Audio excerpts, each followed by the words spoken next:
Ici Lucas Marchand, rédacteur en chef des investisseurs. Bienvenue dans ce deuxième épisode de Mental d'investisseur, l'émission dans laquelle on décrypte le marché, on regarde comment naviguer dans un marché boursier qui n'est pas toujours facile. On l'a vu cette semaine avec la chute des bourses depuis lundi passé. Le marché, les bourses américaines, les bourses européennes ont perdu plus de 10%. Qu'est-ce que ça veut dire? Ça veut dire qu'on est entré dans un territoire de correction, une zone de correction. Entre 10 et 20% de baisse par rapport au plus haut nous permet de parler de correction. L'étape d'après, c'est le bear market, le marché baissier de long terme. Si on va en dessus de 20% de baisse, on est encore loin de ce scénario-là, mais c'est ce qui est dans la ligne de mire pour ceux qui sont les plus pessimistes sur les marchés. En tant qu'investisseur, il faut bien garder en tête que c'est un scénario qui est plausible. Il y a pas mal de raisons à ça. On n'y est pas encore, il ne faut pas considérer que c'est plié, mais c'est quelque chose qui peut arriver. Donc je vous donne aujourd'hui le scénario pessimiste. On a vu que les entreprises chinoises ces dernières semaines ont dû ralentir, elles ont dû fermer complètement dans certains cas. Apple a déclaré qu'ils n'allaient pas atteindre tous leurs objectifs financiers. Ils vont être suivis par plein d'autres entreprises, ça on le sait déjà. Donc on a vu que le ralentissement chinois s'impacte sur l'économie mondiale. Aujourd'hui, la Chine est en train de rouvrir ses entreprises. Dans le Wuhan, on voit que les entreprises se remettent à produire et à expédier. Ce n'est pas encore totalement le cas, 100% de la capacité n'est pas en place. Pourtant, on voit qu'il y a déjà une reprise économique en Chine. Ce n'est pas le cas en Europe où on est sur un scénario de ralentissement. On voit qu'avec l'explosion du virus, coronavirus, avec l'explosion, en fait, l'arrivée d'une pandémie véritablement, on voit qu'en Chine, aux États-Unis, l'inquiétude monte, en Europe, l'inquiétude monte aussi. Il n'y a plus quasiment de pays occidental qui n'est pas touché par le virus. Ça fait que le tourisme est en chute libre, de nombreuses entreprises doivent ralentir, les carnets de commandes se vident, tout ce qui est attrait au déplacement est ralenti, les événements sont annulés dans certains cas.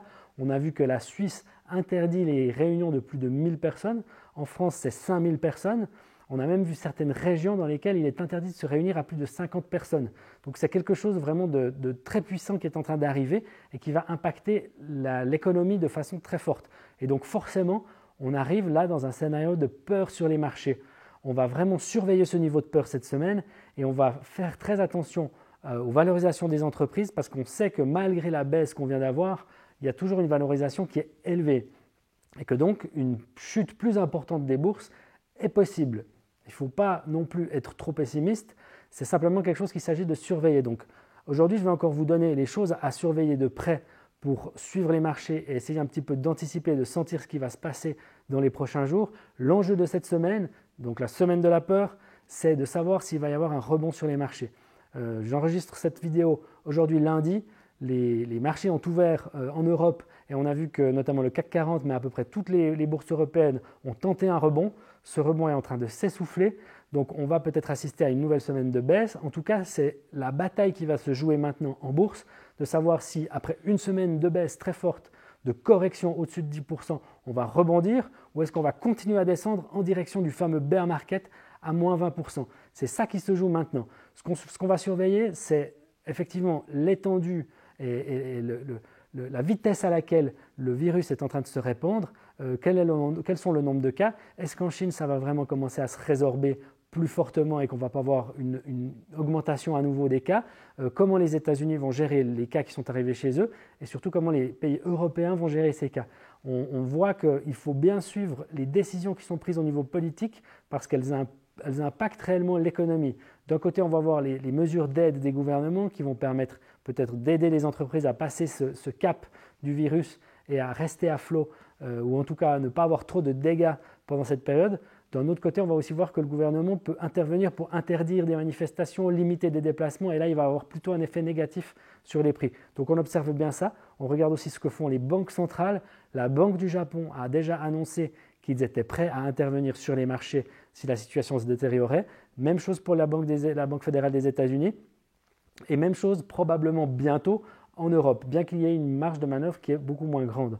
En tout cas, les différentes banques centrales sont très conscientes du problème, elles n'ont pas tout pouvoir, elles ne peuvent pas sauver complètement la situation.